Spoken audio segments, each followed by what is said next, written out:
Le commissariat avec le Centre Wallonie-Bruxelles a un antécédent. On a travaillé avec sa directrice Stéphanie Pécourt à travers une exposition qui s'appelait Signal qui a eu à Marseille.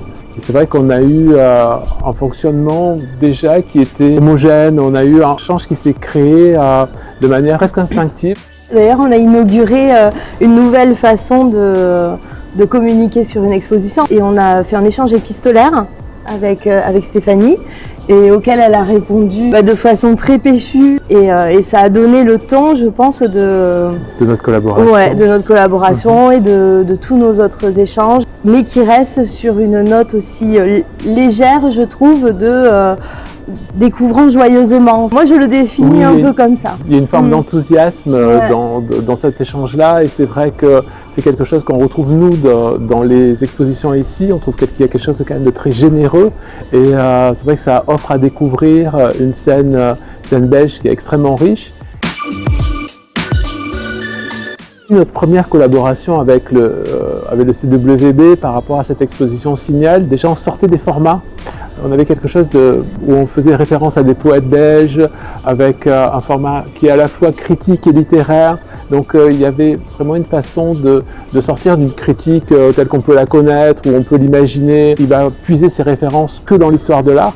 Il y a une façon comme ça de sortir des formats et c'est quelque chose, nous, qu'on retrouve à la fois dans la programmation du CWB et quelque chose que nous, on a développé à partir d'une plateforme qui s'appelle Pratique Critique. Et en fait, quand on a l'opportunité d'être commissaire d'exposition, pour nous c'est l'opportunité de mettre sur les murs d'un espace ou d'une galerie les artistes qui d'ordinaire sont sur les pages de la revue. C'est une mise en volume finalement des articles et c'est une critique vivante. L'anticipation d'un futur, c'est une affirmation parce qu'il y a une dimension à la fois qui est quand même politique, économique, une dimension sociale. On travaille sur le soin, sur l'attention à l'autre, sur un élan qui peut nous amener à aider son prochain. Et en même temps, c'est une exposition aussi qui va parler de toutes ces possibilités d'agir chacun à son échelle pour favoriser une cohésion. C'est vrai qu'on est dans un temps, dans un monde particulièrement difficile et c'est vrai que c'est important aussi d'amener une vision qui ne soit pas donnée que par des économistes, que par des politiciens. Et nous, c'est pour ça qu'on trouve primordial le rôle de l'artiste. L'exposition, la volonté, c'est de donner une dimension humaine. La volonté, c'est aussi de présenter des artistes qui travaillent tous les médiums. Ça va de la gravure, du dessin, de la sculpture, de la vidéo.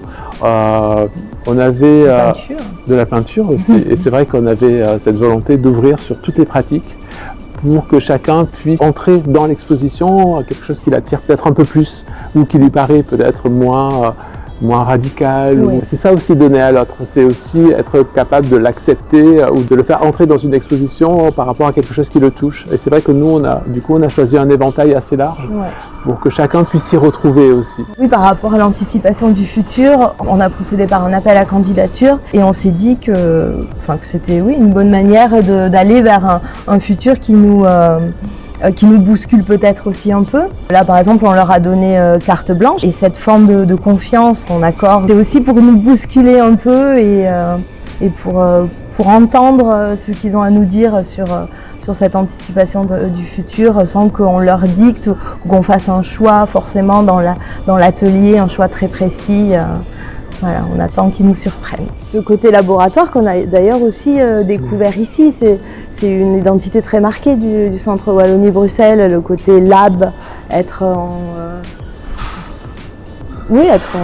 mouvement, toujours à tenter des expériences. Pour introduire cette idée de parcours, au départ, on avait pensé un circuit dans un sens. Qui était basé sur la phrase de Philippe Cadic, de cette idée de partir d'une fin du monde comme un commencement. Et qu'au fur et à mesure qu'on en parlait aux artistes, en fait on s'est imprégné de leurs ressentis et ils nous ont donné le déclic que finalement ce parcours pouvait se faire dans l'autre sens aussi, parce que c'est un espace circulaire. Et voilà, et ça a un peu bouleversé notre propos. C'est-à-dire que le banquet par lequel on peut finir, ça peut être aussi un banquet platonicien par où on peut débuter. C'est vrai que quand on lit le banquet de Platon, toutes les questions, même les questions de genre, sont déjà évoquées. Donc ça peut être un point de départ. On a une sorte de circulation à double révolution. C'est une réflexion sur cette fin du monde qui n'en finit pas. Si vous faites une recherche sur Wikipédia, vous tapez fin du monde, on s'aperçoit qu'il y a plus d'une centaine déjà de fins du monde et que dans ce XXe siècle, on pourrait croire plus rationnel ou des éléments scientifiques voilà, sont venus contrecarrer des hypothèses ou les affirmer.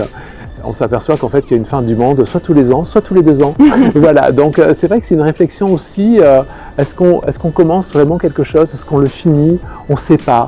Et finalement, on ne peut jamais être dans l'affirmation, et c'est une façon pour aussi de tout laisser ouvert à notre réflexion.